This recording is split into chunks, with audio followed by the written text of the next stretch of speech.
Hello ẹ̀yin èèyàn mi jàre, ẹ̀yin èèyàn mi tó wà pa. Ẹ ṣé gan bẹ ṣe ń tẹ́tí sí wa. Olórí Tọ́pẹ́, tí bá ń sọ̀rọ̀, wọ́n máa dàbí pé bóyá Olúwẹ̀ kàn fi ìkanra mú wọn. Mi ì sọ̀rọ̀ nítorí pé mo hate ẹnìkan ní ààfin. Iṣẹ́ ọwọ́ wọn ni mo hate. Ìwà burúkú tó wà lọ́wọ́ wọn ni mo hate. Gẹ́gẹ́ bá ṣe gbọ́ pé ọmọ yẹn yìí ń sick yẹn. Ìkan nínú àwọn ọkùnrin, àwọn ọmọ kábíyèsí, ṣó yé wa nínú àwọn mẹ́ta. Ṣó dà bẹ́ẹ̀? Olórí Tèmítọ́pẹ́, no wonder. Ṣé òun náà tí ẹ ń pè lólórí Two-Face ni? Òun náà ni ló sọ pé ó kà fún kábíyèsí lánàá níwájú Shrine. Pé kán ṣe òun jẹ́jẹ́ pé òun ò ní ìbúra kan tóun máa bú, pé òun kúkú fẹnu ara òun tú kẹ̀kẹ́ ara òun tó fẹnu ara ẹ̀ tú àṣírí ara ẹ̀. Ṣé ẹ gbọ́ bẹ́ẹ̀? Ẹ gbọ́rọ̀ mi. Òun ló tú àṣírí ara ẹ̀ lánàá. At the end of the day, wọ́n ní ọmọ yẹn yìí wà lọ́spítà. Pé wọ́n ti transfer gẹ́gẹ́ bí ẹ ṣe, tí mo drop ń sì ń tẹ́ gbọ́. Náà wọ́n ní àwọn obìnrin ilé Ifẹ̀, wọ́n ti dìde níbí bà. Wọ́n ti dé ààfin pé wọ́n fẹ́ bá nìṣẹ́. Wọ́n fẹ́ ṣe oríṣiríṣi fún un. Nǹkan tó ojú aṣebi ń rí pé wọ́n fẹ́ ṣe fún un léni. Kán tó dé ibẹ̀ wọ́n ló ti sá kúrò. Wọ́n ní wọ́n ní káwọn gáàdì lọ wò ní chamber ẹ̀. Wọ́n dé bẹ̀, wọ́n ló ti sálọ. Wọ́n ló ti sálọ pé wọ́n wá gbogbo everywhere pé wọ́n rí. Bóyá ó ti lọ hide sí ibòmíì àbó lọ hide sí chamber ẹlòmíì. Wọ́n ní wọn ò rí o. Ó ti sálọ. Wọ́n ròyìn àwọn obìnrin. Wọ́n ní wọ́n wá pé nílé ní jẹ́. Nǹkan kan ò gbọdọ̀ ṣe ọmọ kábíyèsí. Wọ́n láwọn obìnrin dìde, wọ́n fẹ́ riot. Wọ́n fẹ́ bá nìṣẹ́. Wọ́n fẹ́ ṣe oríṣiríṣi pé nǹkan kan ò gbọdọ̀ ṣe. Kán tiẹ̀ tó bá nìṣẹ́, bó tiẹ̀ jẹ́ pé wọ́n ti ẹ̀ rí nílé. Kán tó bá nìṣẹ́, kán kọ́kọ́ máa ṣọ, kán dè mọ́lẹ̀. Kán máa sọ fún un pé Ọlọ́run jẹ́ kọ́mọ yẹn yè. Ọmọ yẹn yè o. Ọmọ yẹn tún yè lẹ́lẹ́ẹ̀kejì. Lágbára Kristi, iye ni ti ọmọ Ọlọ́run. Ayọ̀ ni ti ọmọ Ọlọ́run. Ìbùkún ni, oríire. Torí Ọlọ́run ló máa gba ògo ẹ̀ o. Sátánì ò ní gba ògo Ọlọ́run nínú ayé wa àti láyé Naomi àti láyé ọmọ yẹn. Torí àwọn ọmọ yẹn, ìjìnlẹ̀ ni Ọlọ́run fi fún wọn. Ìjìnlẹ̀ làwọn ọmọ yẹn. Báwo ni ọmọ ṣe máa kú? Ọmọ yẹn ò ní kú bí kò ṣe yíyẹ nítorí pé gbogbo wa ká lè máa dúpẹ́ lọ́dọ̀ Ọlọ́run. Ká máa return gbogbo ògo, ọlá, ìyìn, hallelujah. Ọwọ́ agbára Ọlọ́run tó ń bẹ lára ọmọ yẹn kí Jésù kó ṣe ìyanu. Ọlọ́run aláàánú kó ṣe ìyanu. Kí ẹ̀jẹ̀ Jésù kó bẹ̀rẹ̀ sí ní tún omi ara àti ẹ̀jẹ̀ ọmọ yẹn ṣe. Miraculously ni. Lágbára ẹ̀jẹ̀ Jésù, ọmọ yẹn kì yóò kú bí kò ṣe yíyẹ. Gbogbo ọmọ yẹn máa di testimony ńlá. Àsìkò ti tó táwọn olórí yẹn fẹ́ kúrò láàfin. Bẹ́ẹ̀ ni, àsìkò ti tó. Torí bó ṣe wọn Ọlọ́run ló ń ṣọlá ẹ̀. Ọmọ yẹn nǹkan kan ò lè ṣe. Lágbára Kristi Jésù. Bẹ́ẹ̀ ni, pẹ̀lú àpáta ayérayé. Èyí ni ibi ìsádi wa. Ọlọ́run wa àti ààbò wa. Búburú kì yóò ṣubú lù wá, ní àrùnkárùn kì yóò sún mọ́lé wa. Ẹgbẹ̀rún yóò ṣubú ní apá ọ̀tún, ẹgbẹ̀rún ní apá òsì wa. Pé ṣùgbọ́n kínkínní kankan kò ní sún mọ́lé wa. Kò ní sún mọ́ ẹnu ọ̀nà wa. Tógo bá ń jẹ́ ti Jésù Kristi lókè. Bẹ́ẹ̀ ni. So bí wọ́n ṣàṣe sọ pé àwọn obìnrin wá sí ààfin léni. Wọ́n dìde rìbà. Pé gbogbo kíní yẹn ti carry gbogbo everywhere. Ṣé ẹ mọ̀ pé kábíyèsí kò fi àwọn ọmọ yẹn ṣeré? Kábíyèsí ò fọmọ ẹ̀ ṣeré. Àga àwọn bẹ́tà ẹ̀, èmi àwọn èèyàn bẹ́tà ẹ̀. Bẹ́ẹ̀ ni. Kò lè fi wọ́n ṣeré. Nǹkan tó fi ń dùn wá nìyẹn. Pé àṣẹ olórí Tọ́pẹ́. Kẹ́dẹ̀ máa wò ó. Tọ́pẹ́ yẹn lè máa rí pé ẹ máa rò pé bóyá èèyàn jẹ́jẹ́ ni. Èèyàn tó gentle ni. Èèyàn tí ò ní time fún anybody. Kí ni àǹfààní ìwé òfò tán kà? Wọ́n láwọn kàwé. Kí ni àǹfààní ìwé òfò, ìwé orí burúkú? Ìwé tó fi ń ba táyé wọn jẹ́. Torí ayé wọn mo rò pé wọ́n bàjẹ́ yìí. Ó kàwé, kí ló dé tí o ò lè fi ọkàn ẹ balẹ̀ kí ìwé tó kà kó lè useful fún ẹ?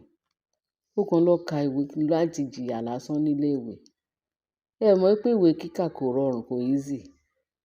Ẹ dẹ̀ lọ ka ìwé yẹn tó yẹ nígbà tí ẹ ti ṣe tán, tọ́lọ́run dẹ̀ ti bùkún fún yín. Èyí tó dẹ̀ kù kẹ́ dẹ̀ máa rawọ́ rẹsẹ̀ sọ́lọ́run pé kọ́lọ́run kó wá sọ gbogbo wàhálà yín, kó wá sọ di ayẹyẹ, kó wá sọ di ẹ̀yẹ fún yín. Kẹ́ jókòó, kẹ́ máa jẹ, kẹ́ máa mu. Ẹ tún ní jìyà mọ́ nínú ìwé tẹ kà, torí ẹ ti jìyà láti mọ ìwé yẹn, láti kà á. Tẹ́ dẹ̀ gboyè. Can you imagine? Tọ́pẹ́, mo gbọ́ pé wọ́n ní newscaster ni. Ìwọ tó jẹ́ newscaster tó jẹ́ pé àwọn èèyàn mọ̀ ẹ́, tó yẹ kó máa ṣọlá ńlá. Ibikíbi tó bá dé kó máa dúpẹ́ lọ́dọ̀ Ọlọ́run fún ẹ. Kó máa gbógo Ọlọ́run ga nínú ayé ẹ. O wá sílé kábíyèsí, o wá jókòó. Ilé ọkọ ẹni oríṣiríṣi obìnrin.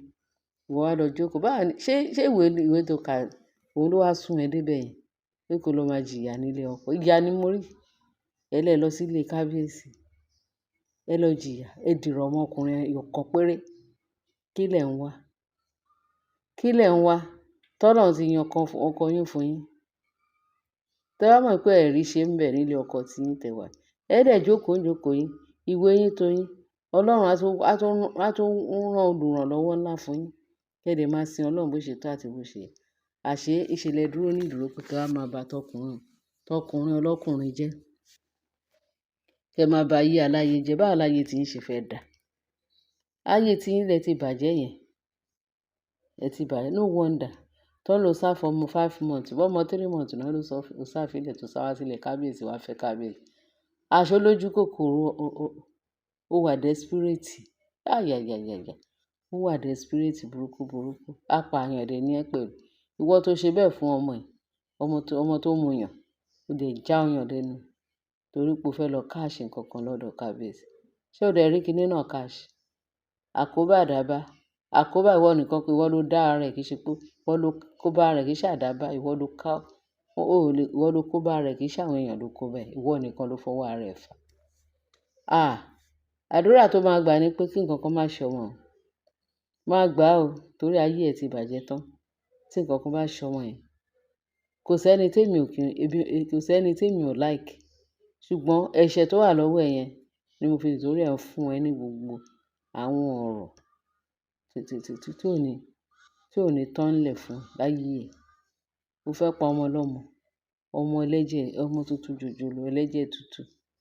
Ìwọ mọ àyànmọ́ tó Ọlọ́run mú ọmọ yẹn wá sáyé wá ṣe. Ìwọ ò mọ oríire tọ́mọ yẹn wá sáyé wá ṣe. Ó ti ẹ̀ bẹ̀rù Ọlọ́run.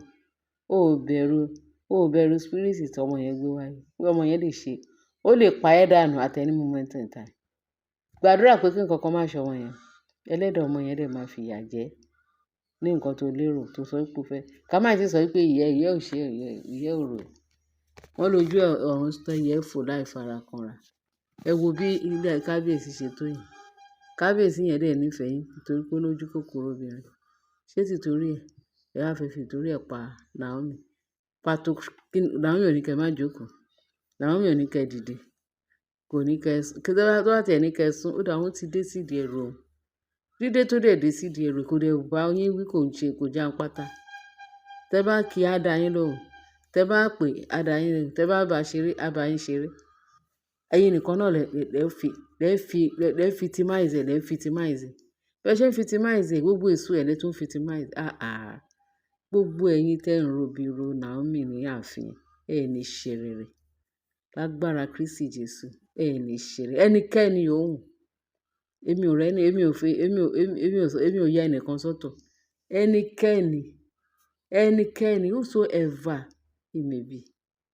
Whosoever, ẹnikẹ́ni tó bá sọ pé òun fẹ́ porí Naomi, òun fẹ́ jẹ́ kí Naomi sunkún lórí àwọn ọmọ ẹ̀, òun fẹ́ jẹ́ kí Naomi sunkún lórí ayé ẹ̀, òun fẹ́ jẹ́ kí Naomi sunkún ní ìgbésí ayé Naomi. Ó ń tàn òun ò ní fara rẹ̀ lọ. Ó máa wà ní ayé. Ó máa nàgà wo àwọn èèyàn ni pé ayé òun ló fọwọ́ ara òun ṣe ayé òun báyìí, òun lòun fọwọ́ ara òun ṣe ra òun bẹ́ẹ̀. So shall it be for anybody tó ṣe Naomi, tó sọ pé òun máa dá Naomi lóró, tó sọ pé òun máa dá èmi náà lóró, tó sọ pé òun máa dá ẹnikẹ́ni tó ń hùwà tó dá, ẹnikẹ́ni tó wà lẹ́yìn Naomi. Kí ló dé? Gbogbo àwọn tó ń ṣe rere, ẹnikẹ́ni tó bá sọ pé òun fẹ́ fi ibi san fún yín lágbára Kristi, ó ń tọ̀ ò ní rí bá ti ṣe, kò ní rọ́nà gbégbà. Lágbára ẹ̀jẹ̀ Jésù, àwọn ogun ọ̀run, àwọn áńgẹ́lì lọ́run, àwọn náà máa ṣíná lé lórí. Iṣẹ́ iná, ẹ̀ṣẹ̀ iná lọ́nà máa wà lé wọn lórí. Lágbára Kristi Jésù. Kí ló dé? Kí ló dé tẹ ya? Ẹni tó ṣe irú nǹkan bẹ́ẹ̀ kò ní fara rẹ̀ lọ. Tógo bá ń jẹ́ ti Jésù Kristi lókè.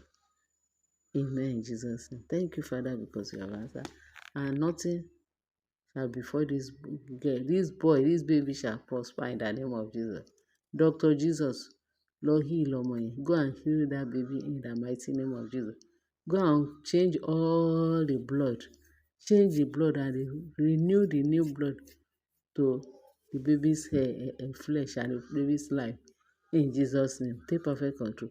Dr. Jesus, come and do wonder in the mighty name of Jesus. Amen. Ẹ̀yin èèyàn wa, ṣé gan bẹ́ẹ̀ ṣe ń tẹ́tí sí wa? Ẹ bá share, ẹ bá like, kẹ́ẹ̀dẹ̀ bá pín, ẹ bá wa love. Ọlọ́run náà love ẹ̀yin náà. Jésù Olúwa wa. Amen.